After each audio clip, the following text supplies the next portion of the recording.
याद रखना दोस्त, जब आप अगर किसी चीज़ को शिद्दत से चाहो तो पूरी कायनात उसे मिलाने में जुट जाती है। तो दोस्त, आज मैं एक ऐसे स्टूडेंट के बारे में बताने वाला हूँ जिन्होंने अपने जीवन में 21 बार फेल होने के बाद भी हार नहीं मानी। तो वीडियो स्टार्ट करते हैं। तो दोस्त, इनके पिताजी हमेशा शराब के नशे में डूबे रहते थे और इनके बड़े भाई दोनों पैरों से विकलांग थे। इसलिए छोटे से उम्र में ही इस लड़के के ऊपर पूरे घर की जिम्मेदारी आ गई थी और इसके घर में फाइनेंशियल कंडीशन भी ख़राब थी।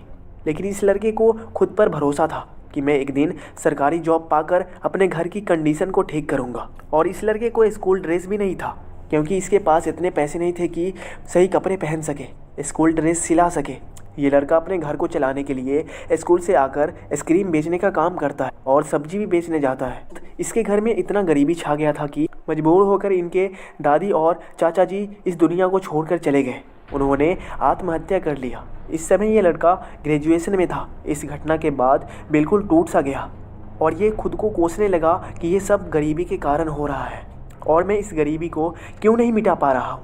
और प्रार्थना करने लगा कि हे भगवान, हमें थोड़ा जल्दी कामयाब कर दे। अब घर के हालात देखे नहीं जा रहे हैं, लेकिन याद रखना दोस्त, भगवान भी उन्हीं का साथ देता है जो मेहनत करते हैं। और फिर ये लड़का खुद को संभाला, फिर पढ़ाई के साथ साथ काम करना भी शुरू कर दिया। ये लड़का ग्रेजुएशन में दिन में कॉलेज जाता था, लेकिन रात में ये सोता नहीं था। रात इसकी अखबार की फैक्ट्री में गुजरती थी। दोस्तों, इसी तरह से खुद को गरीबी में बिता के ग्रेजुएशन को कंप्लीट किया और इसके बाद इन्होंने सरकारी जॉब पाने के लिए बहुत सारा एग्ज़ाम दिया। इन्होंने एसएससी, बैंक, रेलवे सभी एग्ज़ाम दिए, लेकिन किसी में भी इसका सिलेक्शन नहीं होता है। कभी पीटी होता था तो मेंस नहीं, तो कभी इंटरव्यू होता था तो मेरिट नहीं। दोस्त, इसी तरह से 21 बार कम्पिटेटिव एग्ज़ाम में फ़ेल हो गया। उसके बाद ये लड़का बहुत ही परेशान हो गया था, लेकिन खुद पर से भरोसा कभी नहीं तोड़ा। लेकिन दोस्त, अपने भाई के फेलियर को देखकर इनके बड़े भाई जो दोनों पैरों से विकलांग थे, उन्होंने सुसाइड कर लिया। और ये लड़का अपने भाई की आत्महत्या को देखकर बहुत ही डिप्रेशन में चला गया और कहने लगा, भाई आप मुझे छोड़कर क्यों चले गए?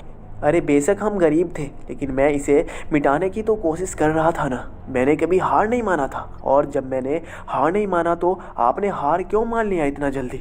भैया, मैं गरीबी मिटाने के लिए आखिरी सांस तक लड़ता और आपने इतना जल्दी हार मान लिया, हमें अकेला छोड़ कर चले गए।